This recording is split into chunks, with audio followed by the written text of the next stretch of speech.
I'm not sure if it's related just to healthcare, but I think a lot in the past when people have been observed for things, um, if outside of improvement models, there definitely can be some finger pointing and looking to people rather than the system for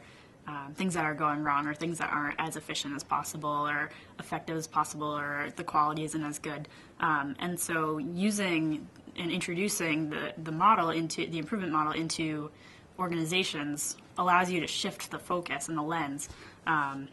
from one where people will not be as open to looking and asking questions and looking for waste or anything like that, to one where we can actually talk about problems and not have that insecurity that somebody's job might be on the line. I was in graduate school. I was an intern working for the director of a hospital, and we were doing an improvement project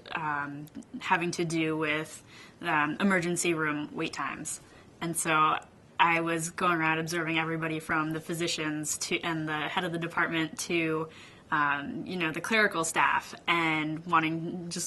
it was my first day on the job, first week, and I had to introduce myself and say who I was, and then say, oh, and by the way, I'm going to be looking at everything you do right now. And so, there's a lot of people very, very nervous about and leery about what exactly I was looking at and looking for. But then as we introduced the project in meetings and they got to know me and got to understand what the improvement model was and understand, and I presented them with the data that I was collecting, they began to see it not as a personal thing, but, oh, we're looking at this as a systemic